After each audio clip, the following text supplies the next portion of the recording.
मी गेल्या गुरुवारपासून वामनराव देशपांडे यांच्या नामस्मरण या पुस्तकावर आपण छान त्यांचे शब्दबोल ऐकतोय.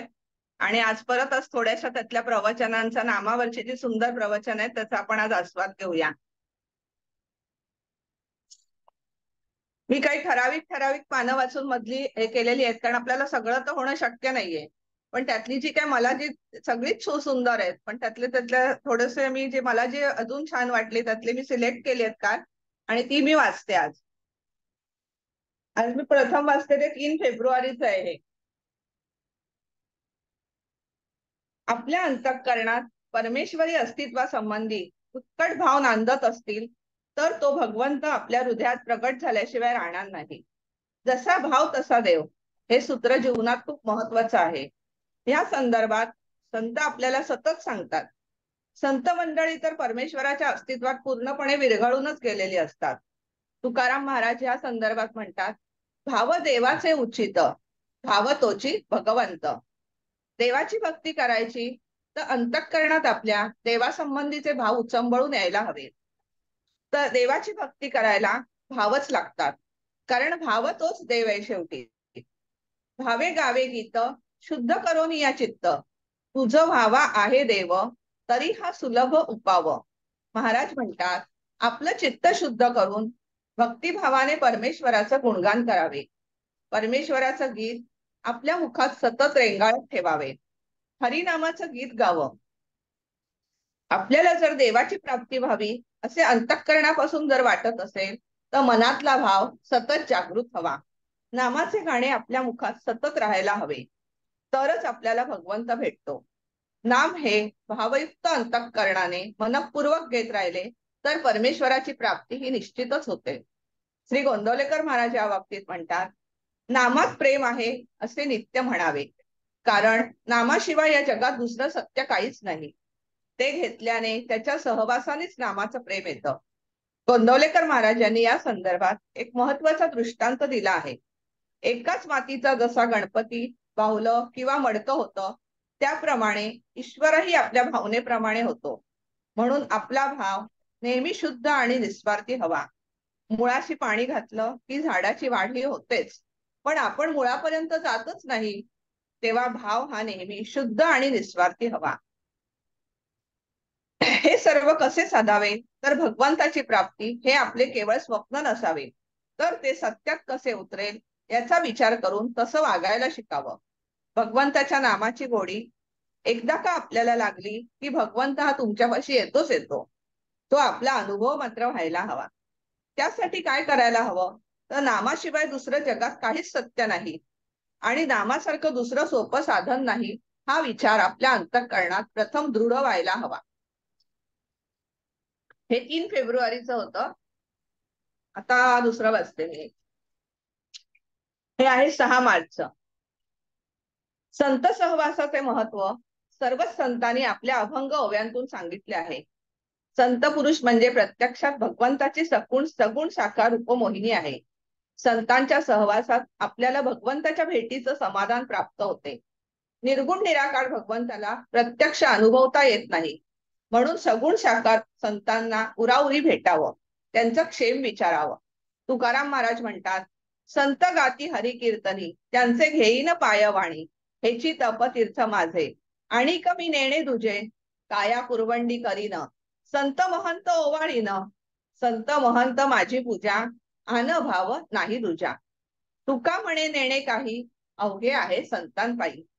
तुकाराम महाराज म्हणतात, जे संत पुरुष हरीच्या कीर्तनात बेभान होऊन नाचतात, नामस्मरण करतात, परमेश्वराच्या नामात दंग होतात, फक्त त्यांचीच पूजा स्वरातून बांधतात, त्या संतांच्या पायांचं मी तीर्थ होईल.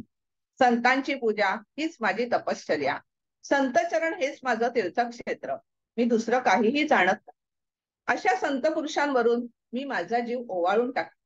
फक्त माझ्या मनात एवढेच भाव आहेत की मी माझ्या डोळ्यांनी त्यांना पाहीन आणि ओवाळीन. माझी पूजा अर्चा म्हणजे संतांचे चरण धुवून तीर्थ घेणे आहे, बाकी मला काही ठाऊक नाही. महाराज म्हणतात की माझे सार सर्वस्व म्हणजे हे संत पुरुष आहेत. माझं चित्त हे त्यांच्या चरणाशी आहे, बाकी काही नाही. तुकाराम महाराजांसारखे साक्षात्कारी संत संतांच्या चरण पूजेत धन्यता मानतात. अशा ह्या संत पुरुषांविषयी श्री गोंदवलेकर महाराज म्हणतात, भगवंताची तळमळ लागली की माणूस वेडा होतो. या भक्ती वेड्याच्या स्थितीत त्याला जर कोणी संत भेटला तर तो निवांत होतो. संत हे खरोखर आईसारखे आहेत. ते आपल्याला भगवंताची आठवण देण्याचे कार्य करीत असतात. सर्व जगावर संतांचे उपकार आहेत. संतांनी परमात्म्याला सगुणात आणले आणि तो आपल्याला सुसह्य केला. परमात्म्याला आपलेसे करून घ्यायला नामस्मरणासारखं सोपं साधन नाही. संतांनी परमेश्वराला सगुण साकार केले आणि नामस्मरणाचा सोपा मार्ग सांगितला. एका अभंगात गोंदवलेकर महाराज म्हणतात, संतांची सेवा केली महतभाग्य घरी आले. संतांची सेवा केली महतभाग्य घरी आले. संतांच्या मर्जीने वागल्यास कल्याण होईल खास. संतांच्या मर्जीने वागल्यास कल्याण होईल खास. त्यासाठी संतांशी आणि परमेश्वराची मात्र आपलं अखंड अनुसंधान हवं. एक लक्षात घ्या की संत आपल्याला मोक्षाचा मार्ग दाखवतात. परमेश्वरी दर्शनाचा मार्ग मोकळा करतात. ते तुमच्याशी आईच्या मायेने वागतात. आपल्या लेकराचे सर्व लाड पुरवतात. हे 6 मार्चचं प्रवचन होतं त्यांचं. आता 7 मार्च. संतांच्या सहवासात राहायला सर्व भक्त आतुर असतात. संत संगतीचं जीवनात खूप महत्व आहे. परंतु संत संगत लाभणं याला पूर्वपुण्याई लागते. तुमच्या कुंडलीत तो शुभयोग असावा लागतो. संतांची देहाने संगत लाभत नसेल तर निदान त्यांच्या पवित्र विचारांची तरी संगत आपल्या आयुष्यात लाभायला हवी. संतांच्या देहसंगतीचा लाभ किती मिळेल हे सांगता येत नाही. परंतु नामाची संगत मात्र आपल्याला अष्टोपहर लागू शकते. नामस्मरण हे परमेश्वर प्राप्तीचे सर्वश्रेष्ठ साधन आहे. साधकाने शुद्ध अंतःकरणाने नामस्मरण केले तर संत संगत लाभल्याशिवाय राहणार नाही. गोंदवलेकर महाराजांनी म्हटलं आहे, संत हे पहिले आपल्यासारखेच होते, परंतु भगवंताच्या अनुसंधानाच्या मार्गाने ते परमेश्वराच्या जवळ गेले. आपल्याला संत शोधण्याची मुळीच गरज नाही. आपली इच्छा बलवत्तर असेल तर संतच आपला शोध घेत येतात. आपली भावना कशी आहे याकडे संतांचे लक्ष असते. वास्तविक संत पुरुष आणि सर्वसाधारण माणूस हे तसे सारखेच असतात. त्यांचं जगणंही आपल्यासारखंच असतं. त्यामुळे आपल्याला त्यांना चटकन ओळखता येत नाही. या संतांना ओळखायची एक खूण आहे. महाराज म्हणतात, साधूचं एकच अचूक लक्षण सांगता येईल. ते हे की तो जो सर्व ठिकाणी देवाला पाहू शकतो तोच साधू होय. पण एवढ्यावरून आपल्याला तो ओळखता येईल का? तर नाही. तर जेव्हा आपण साधू होऊ तेव्हाच आपल्याला साधूला ओळखता येईल. तुकाराम महाराजांनी सुद्धा परमेश्वराजवळ केवळ संत संगत मागितली. महाराज म्हणतात, मला मुक्ती नको की धनसंपदा नको, मला फक्त संत संगत दे. तुकाराम महाराज म्हणतात, हेची दान देगा देवा तुझा विसर न बाबा, गुण गाईला आवडी हेची माझी सर्व जोडी, न लगे मुक्ती न लगे धनसंपदा, संत संगत देई सदा. तुका म्हणे गर्भवासी सुखे घालावे आम्हासी. ही संत संगत जर लाभणार असेल तर मी पुन्हा पुन्हा गर्भवास घेईन. थोडक्यात काय, आयुष्यात संत संगतीला खूप महत्व आहे. संतांच्या सहवासात केवळ परमेश्वरी चिंतनाचेच विचार येतात आणि अखंड नामस्मरण होतं. ही संत संगतीची मोठी देणगी आहे. साधकाने फक्त शुद्ध भावनेने या संत संगतीत राहावे तरच आपल्याला फायदे मिळू शकतात. गोंदवलेकर महाराज म्हणतात, अखंड नामस्मरण करावे. नामा परते न मानावे सत्य, ज्याने राम होईल अंकित. नामा परते न मानावे सत्य, ज्याने राम होईल अंकित. हेची साधू संतांचे बोल कोणीही न मानावे बोल. हेची साधू संतांचे बोल कोणीही न मानावे बोल. 16 मार्चचं प्रवचन आहे. परमेश्वर प्रसन्न व्हावा म्हणून माणसं अनेक मार्गाने साधना करतात. ऋषीमुनींनीही अघोर तपश्चर्या केला. परंतु संत सज्जनांनी परमेश्वराचे दर्शन होण्याचा आणि परमात्म्याकडे जाण्याचा एकच मार्ग सांगितला. तो म्हणजे परमेश्वराचं अखंड नामस्मरण. नामदेव महाराजांनी म्हटलं आहे की 10 दिशांना सैरावैरा पळून का कधी परमेश्वराची भेट होणार आहे. फक्त आपल्या शरीराला कष्ट होते. त्यापेक्षा विठ्ठलाचे नामी दृढधरी भाव, विठ्ठलाचे नामी दृढधरी भाव, एरं सांडी वाव मृगजळ, एरं सांडी वाव मृगजळ. तुम्ही विठ्ठलाच्या अखंड नामात राहा आणि तोच सद्भाव मनात बाळगा. बाकीचं सगळं मृगजळ आहे. या मृगजळाच्या मागे लागून काय उपयोग? फक्त विठ्ठल चरणाशी आपली दृष्टी स्थिर करा. त्याच्या नामात दंग राहा. आपण करत असलेला संसार हा खरं तर माया आहे. गारुड्याच्या खेळासारखा हा संसार क्षणभंगूर आहे. म्हणून फक्त नामस्मरण करा. नामा म्हणे तुम्ही नामस्मरा मनी वैकुंठ भुवनी वास होय. असा या श्रेष्ठ प्रकारच्या नामाबद्दल गोंदवलेकर महाराज म्हणतात, सर्व साधनात श्रेष्ठ हे नामस्मरण आहे, परंतु त्याचं महत्व बहुतेकांना कळत नाही. ते कळायलाही भगवंताची कृपाच लागते. आपल्या शरीरात मुख्य म्हणजे जसं हृदय आहे आणि बाकीचे अवयव गौण आहेत, तसं परमार्थात नामस्मरण हे मुख्य साधन आहे आणि बाकीची सगळी साधनही गौण आहेत. नाम हे मंगलात मंगल आणि अत्यंत पवित्र करणारे आहे. आपले जीवन देवाच्या हाती आहे आणि देव नामाच्या स्वाधीन आहे, हे तुम्ही लक्षात ठेवा. नाम हे परमेश्वराकडे नेणारे उत्तम साधन आहे. मुख्य म्हणजे ते अभिमानरहित राहावे, ते अखंड असावे.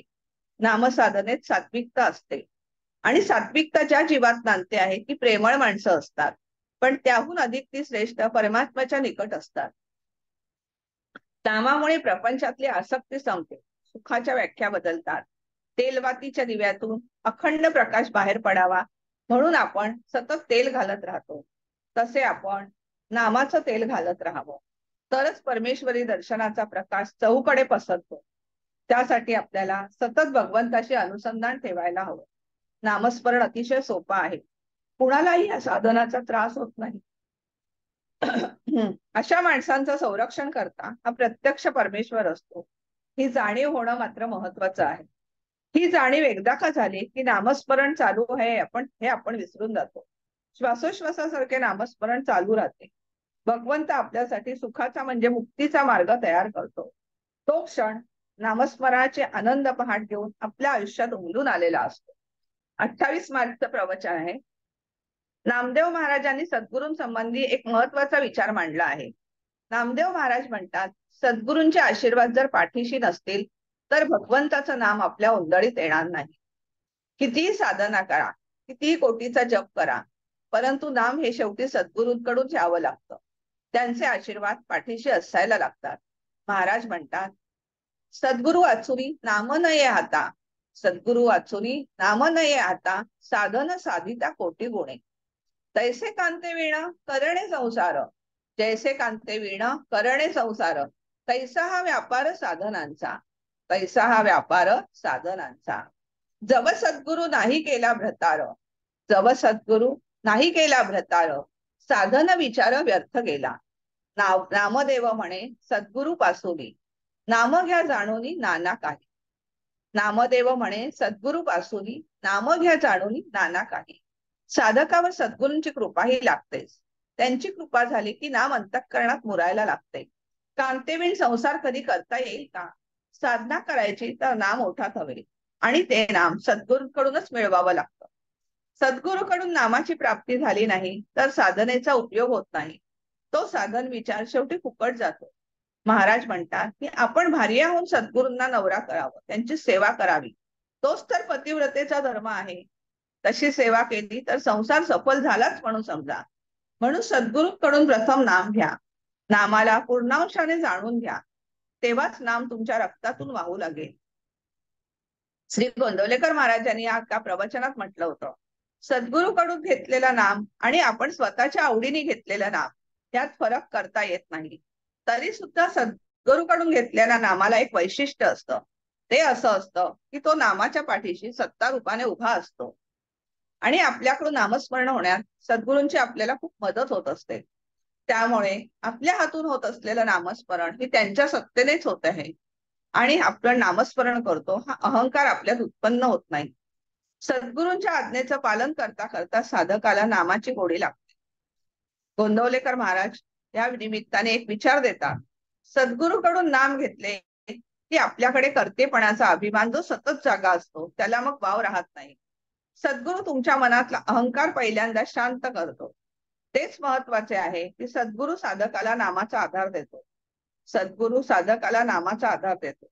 म्हणून साधकाच्या आयुष्यात सद्गुरू कृपेची पहाट व्हायला लागते. 3 एप्रिलचं प्रवचन आहे. आपल्या भोवती खूप माणसं असतात, काही आपल्या खूप जवळची असतात. त्या जवळच्या माणसांचे तुमचे संबंध अतिशय प्रेमाचे आणि सौहार्दाचे असतात. प्रेमाचा अधिकार असतो. त्यांना तुम्ही प्रेमाच्या हक्काने काहीही सांगू शकता, हे सारं खरं आहे.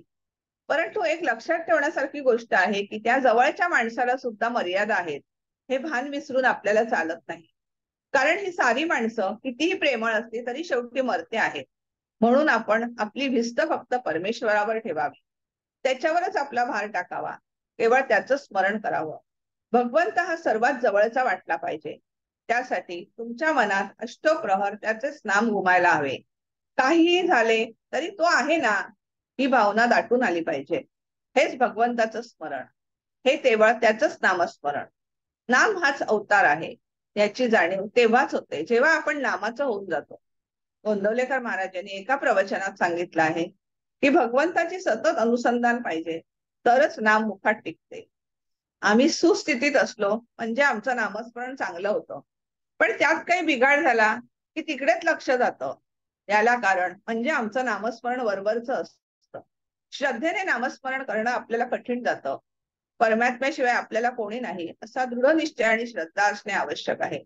मग प्रकृतीत काही बिघाड झाला तरी आपलं स्मरण टिकून राहील. द्रौपदीला आपलाच राहता आता कोणी नाही असे वाटून जेव्हा तिने कृष्णाचा धावा केला, तेव्हा भगवंत लगेच धावून आले.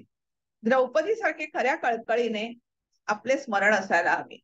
जसं लहान मूल काहीही झालं तरी आईलाच हाक मारते, दुसरे तिसरे कोणी जाणत नाही, तसे परमेश्वर स्मरणाच्या बाबतीत आपलं झालं पाहिजे. आपली सगळी भिस्त आपण परमेश्वरावर टाकली पाहिजे. त्याचा भावार्थ काय? तर आपण परमेश्वरावर पूर्ण आयुष्याचा भार टाकून आपण निवांत जगलं पाहिजे. शेवटी भगवंत हाच आपल्यासाठी धावून येतो. मर्त्य माणसाच्या मर्यादा त्यासाठी कळणं आवश्यक आहे. या विश्वात आपल्याला भगवंताशिवाय दुसरं कोणीही नाही याची जाणीव होणं खूप महत्वाचं आहे. पण परमेश्वराचं मूल होऊन भगवंतच आपली आई आहे ही भावना आपली दृढ व्हायला झाली की आपण त्यालाच हाका मारू लागतो. आणि तेच खरेखुरे नामस्मरण होय. त्यातूनच भगवंताशी अनुसंधान जोडून येतं. हे कधीही विसरून चालणार नाही. द्रौपदी काय, भक्त प्रल्हाद काय, ध्रुवबाळ काय, कितीतरी उदाहरणं आहेत. भगवंताची किमया काय आहे हे याच्यावरून आपल्याला कळून येते. अखंड नामस्मरण हाच एक त्यावरचा उपाय आहे. थँक्यू. धन्यवाद. थँक्यू ताई. खूप छान वृषाली ताई, खूप छान, खूप थँक्यू. सुंदर. थँक्यू काकी. थँक्यू. खूप छान सांगताय. खरं आपल्याला या सगळ्या गोष्टी माहीत असतात, पण त्याच्यावर धूळ पडत जाते. कालांतराने त्याच्यावर असं कोणाचं ऐकून असं फडकं मारलं की ते खरंच आपलं ज्ञान पुन्हा ते पाजळायला लागतं आणि आपण कसे प्रवाहात, संसाराच्या पाशात, मोहात, मायेत गुंतत जातो हे लक्षात येतं. तुम्ही ते अंतःकरणात गुरुभक्ती उत्कट असेल तर तो प्रगट झाल्याशिवाय राहणार नाही, हे वाक्य पण मला मनाला खूप भावलं. आणि त्या संतांची देह संगत नसेल तरी विचारांनी जर संगत केली तर आपण ते गाठू शकतो. हे दोन मौल्यवान गोष्टी मला आज समजल्या. म्हणजे तसं सगळंच मौल्यवान होतं, पण एखादा विचार आपल्या अंतःकरणापर्यंत जातो तर हा मला पोचला. खूप खूप धन्यवाद ताई. बोलत राहा अशाच. थँक्यू. थँक्यू ताई. Thank you. Thank you very much. Rushali ताई एकदा आपली भेट घालवून देतील वामन काकांशी. म्हणजे वामन काका कसे आहेत अगदी जवळून आपला परिचय होईल. खूप सुंदर लिहितात, अप्रतिम सुंदर. आज महाराष्ट्रातले एका नंबर सगळ्यात वरच्या स्तरावरचे ते आहेत लेखक. जवळजवळ 125, बरोबर ना ऋषाली? काकांची 125 पुस्तकं आहेत ना. आणि एक एक पुस्तक 350, 400, 500 असंही त्यांचे कित्येक ग्रंथ असे आहेत की 400-500 पानांचेही ग्रंथ त्यांनी लिहिलेत. तर नक्कीच ऋषाली एवढं काम आपल्यासाठी करेल. मी सगळ्यांना विनंती करते, आपण आज ध्यानाकडे वळतो आहोत. सगळ्यांनी चष्मे आपले बाजूला काढून ठेवावे. एकदम शांत व्हा मास्टर्स. आणि उज्ज्वला तर ही गोष्ट खूप छान आहे. पटकन हेरतात 1-2 मुद्दे आणि सगळ्यांच्या लक्षात आणून देतात. Thank you very much. एकदम शांत. सारांश खूप महत्त्वाचा असतो की आपण आज काय शिकलो, अगदी मोजके शब्दात. एकदम शांत व्हा मास्टर्स. आज ऊर्जा इतकी प्रचंड आहे.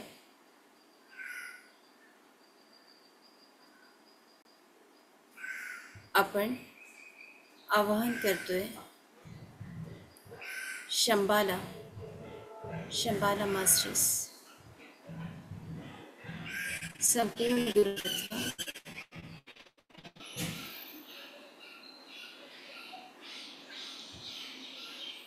ऋषी तत्व, देवी तत्व, महादेव आणि महादेवी, सूर्यनारायण भगवान, गणपती महाराज आणि मारुतीराया.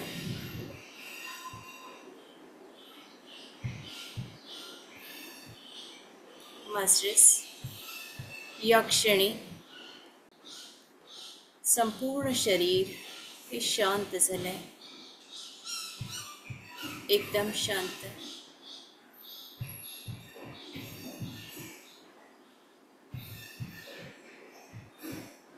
एकदम शांत व्हा मास्टर्स.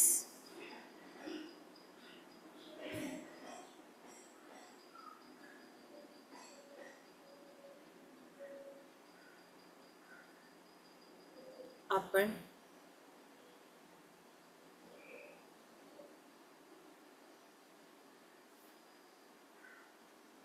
आपल्या गुरूंचा हात पकडून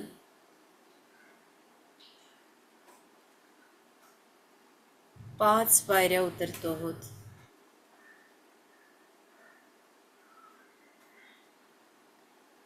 5, 4, 3, 2, 1, 0.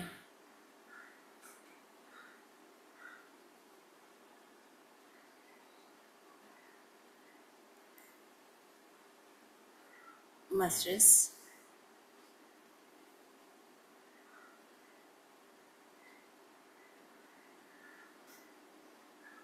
कैलास मानसरोवर सगळ्या बाजूंनी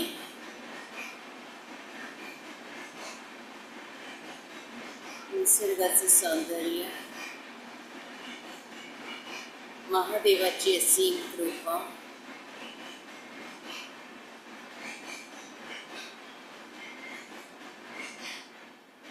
या संपूर्ण ऊर्जेशी आपण जोडला आहात.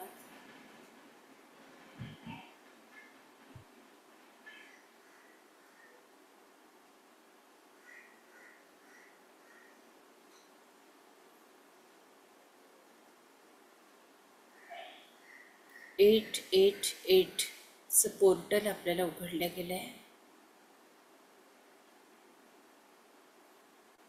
इथून प्रचंड ऊर्जा आपल्या ब्रह्मरंध्रातून खाली येते.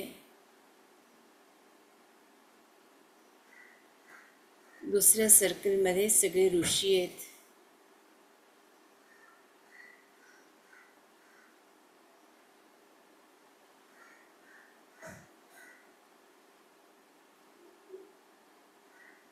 तिसरं सर्कल गुरूंचे.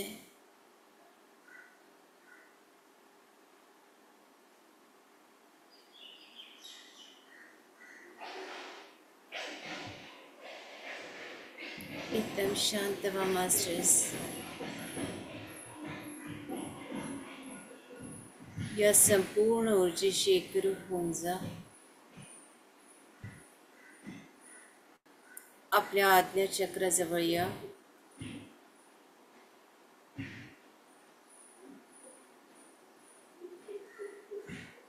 आणि आज्ञाचक्रातून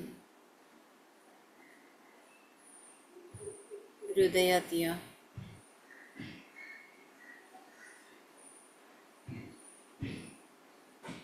चराचरातून एकच ध्वनी आपल्याला ऐकू येतोय, तो म्हणजे ओंकार.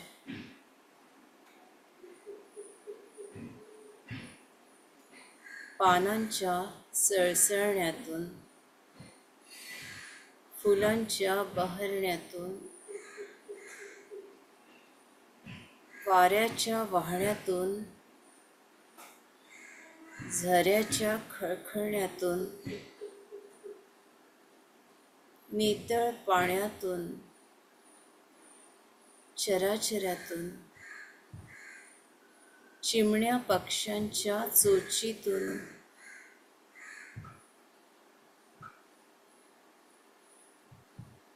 हरणाच्या सस्याच्या चालीतून बरसणाऱ्या रिमझिम धारातून ऐकू येतोय तो ओंकार. पूर्ण शांतता. ओंकाराशी आपण पूर्णपणे जोडल्या गेलो आहोत. एकदम शांत.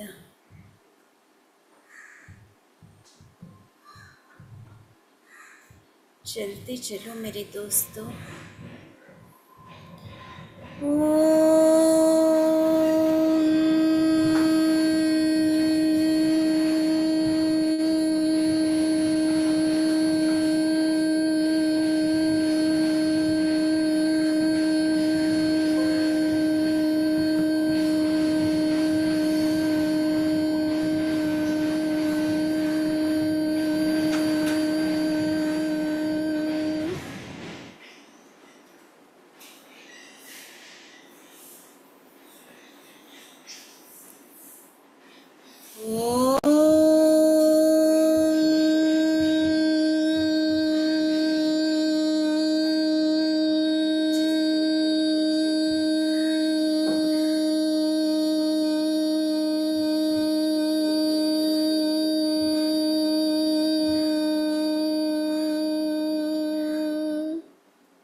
या ओंकाराला भरून घ्या संपूर्णपणे.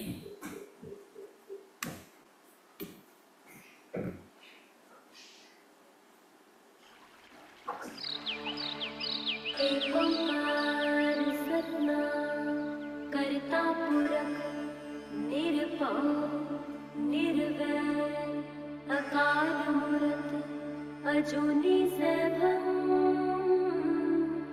गुर प्रसाद जप आद सच जुगाद सच है भी सच नानक होसी भी सच।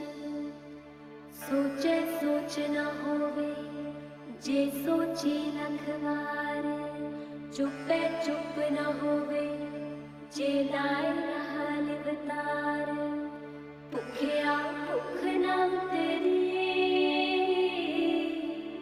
जे बन्ना पुरिया पार सहस सियाण पलक होई ना इक न चले नाल किव सचियारा होए किव कूड़े टुटे पाल हुक्म रजाई चलना नानक लिखिया नाल।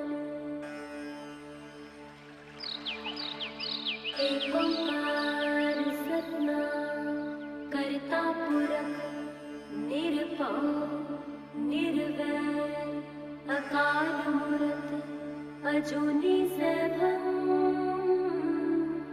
गुर प्रसाद जप आद सच जुगाद सच है भी सच नानक होसी भी सच।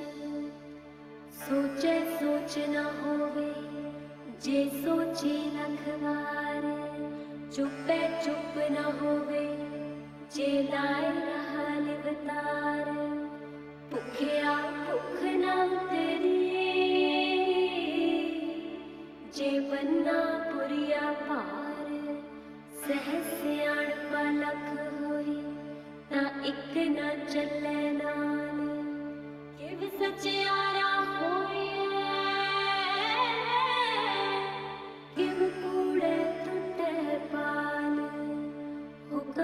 जाए चलना नानक लिखिया नाल।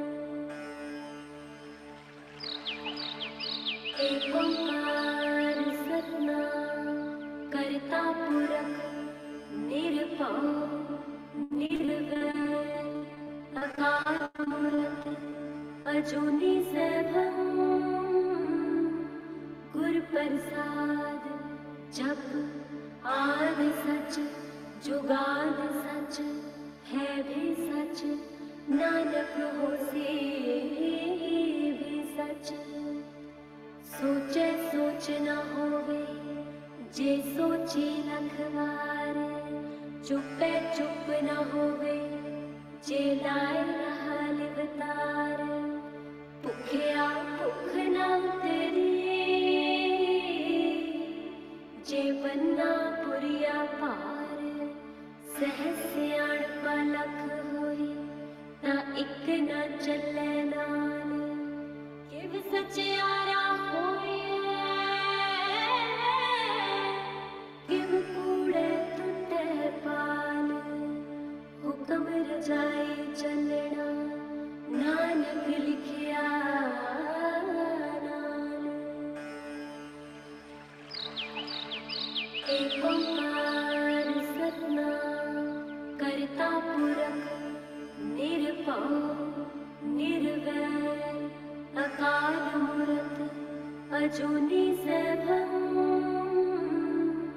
गुर प्रसाद जप आद सच जुगाद सच है भी सच नानक होसी भी सच।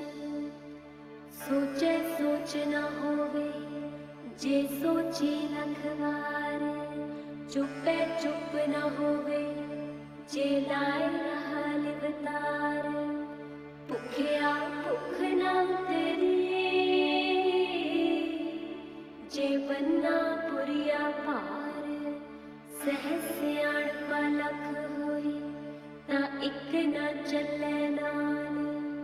किव सचियारा होइए किव कूड़े टुटे पाल। हुक्म रजाई चलना नानक लिखिया नाल। एक ओंकार सतनाम करता पुरख निरभव निर्वैर अकाल मूरत अजूनी सैभव गुर प्रसाद जप आद सच जुगाद सच है भी सच नानक होसी भी सच। सोचे सोच न होवे जे सोची लखवार। चुपे चुप न होवे जे लाए रहा लिवतार। भुखिया भुख न उतरी जे बन्ना पुरिया पार। सहज सियाणपा लख होई ना इक न चले नाल। किव सचियारा होइए किव कूड़े टुटे पाल। हुक्म रजाई चलना नानक लिखिया नाल। एक ओंकार सतनाम करता पुरख निरभव निर्वैर अकाल मूरत अजूनी सैभव गुर प्रसाद जप आद सच जुगाद सच है भी सच नानक होसी भी सच।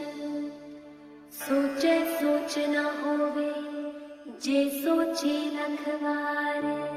चुपे चुप न होवे जे लाए रहा लिवतार। भुखिया भुख न उतरी जे बन्ना पुरिया पार। सहज सियाणपा लख होई ना इक न चले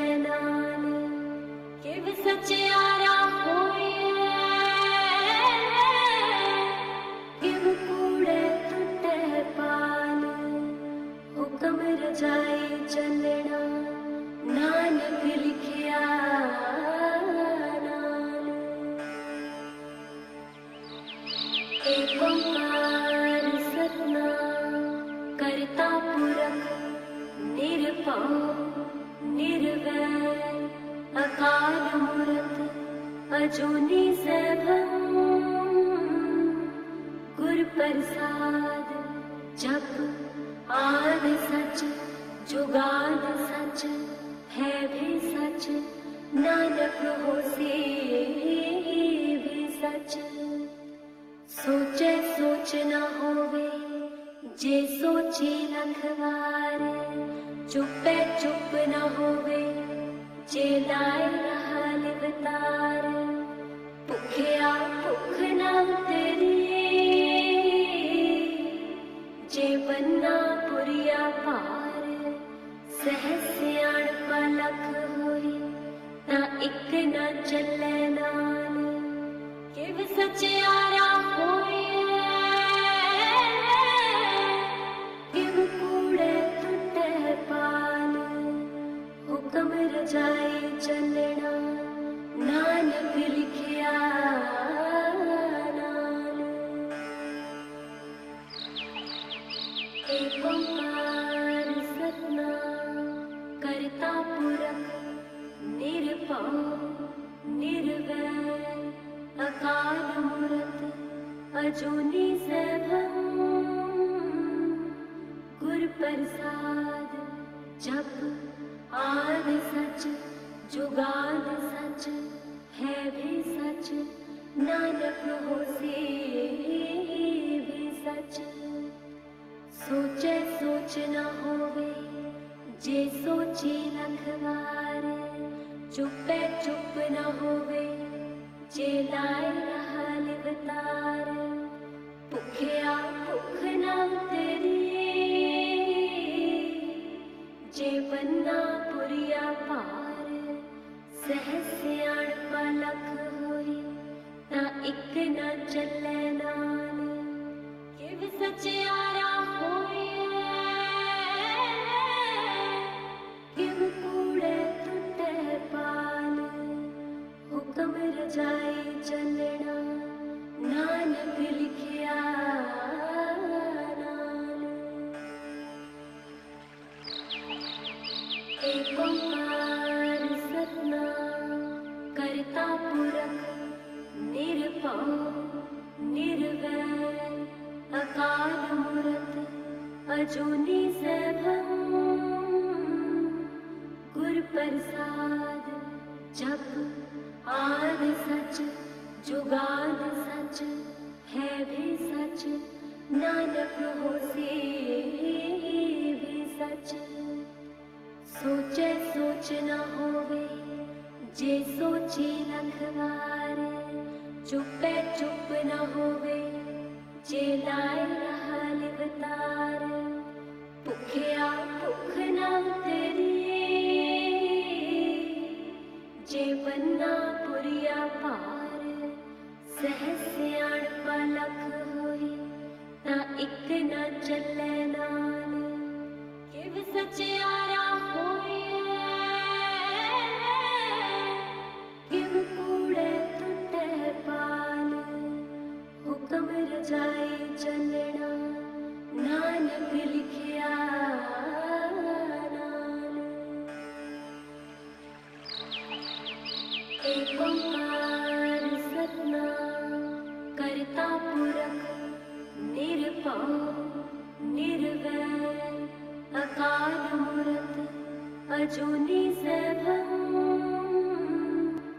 गुर प्रसाद जप आद सच जुगाद सच है भी सच नानक होसी भी सच।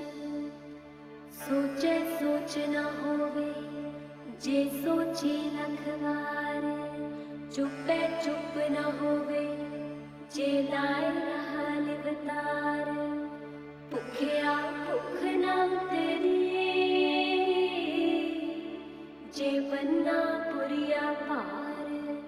सहज सियाणपा लख होई ना इक चले नाल किव सचियारा होइए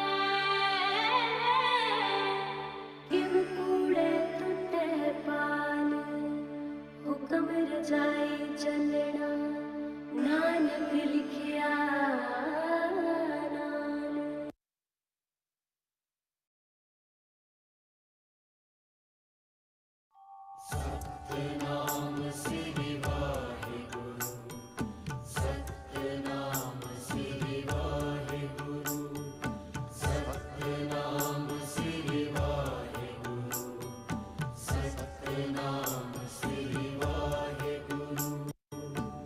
यही नाम है सहारा, यही नाम है अधारा।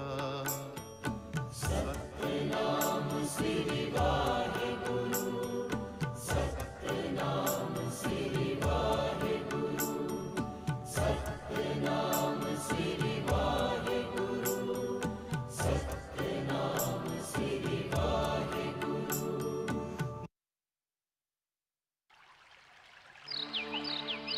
एक ओंकार सतनाम करता पुरख निरभव निर्वैर अकाल मूरत अजूनी सैभव गुर प्रसाद जप आद सच जुगाद सच है भी सच नानक होसी भी सच।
ॐ पूर्णामदः पूर्णमिदं पूर्णात् पूर्णमुदच्यते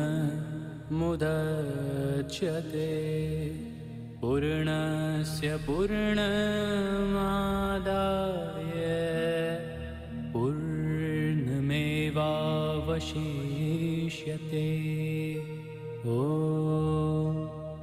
शान्ति शान्ति शान्तिः। ॐ पूर्णामदः पूर्णमिदं पूर्णात् पूर्णमुदच्यते पूर्णस्य पूर्णमादाय पूर्णमेवावशिष्यते। ॐ शान्ति शान्ति शान्तिः। ॐ पूर्णामदः पूर्णमिदं पूर्णात् पूर्णमुदच्यते पूर्णस्य पूर्णमादाय पूर्णमेवावशिष्यते।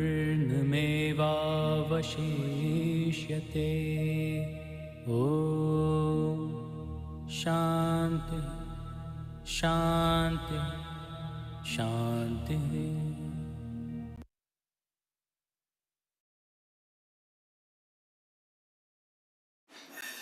ज्यांनी आपण आवाहन केलं होतं ते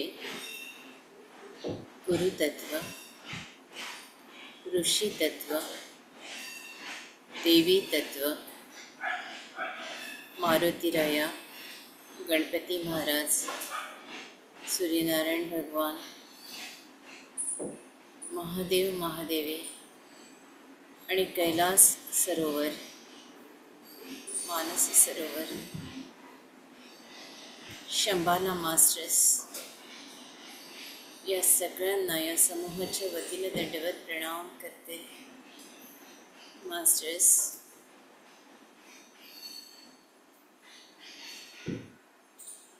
आपल्याला प्रचंड ऊर्जा आणि आशीर्वाद हे या ब्रह्मांडातून मिळतात ते आपल्या आईवडिलांना दंडवत, गुरूंना दंडवत, महादेव महादेवी, बाबा दोन्ही हात डोळ्यांवर, 5 4 3 2 1 0। या विश्वाला आशीर्वाद द्या, या विश्वाचं कल्याण होतंय, या विश्वात सगळे ध्यानी, ज्ञानी आणि शाकाहारी आहेत। सगळे शेतकरी, शेतमजूर, कामगार, कारागीर, सैनिक, इथल्या स्त्रिया, मुली, गाई, वासरं, पशु पक्षी, धरणी माता आनंदित आहे। कल्याण मस्त, कल्याण मस्त, कल्याण मस्त, तथास्तु तथास्तु तथास्तु। आपल्या सगळ्यांना माझा नमस्कार, जय श्रीराम। आपल्याला बोलायचं असेल तर 5 मिनिट थांबते, अन्यथा रजा देते। खूप छान ताई, ऊर्जा जाणवते, एकाग्रचित्त होतं, खूप छान, धन्यवाद ताई, प्रणाम। मला वाटतं आज खूप ऊर्जा आहे, आपण इथे सगळ्यांची रजा घेऊया, कारण कोणालाच इथे बोलता येत नाही। तुम्हाला वाटलं तर तुम्ही मला मेसेज करा। Thank you very much. जय श्रीराम। जय श्रीराम।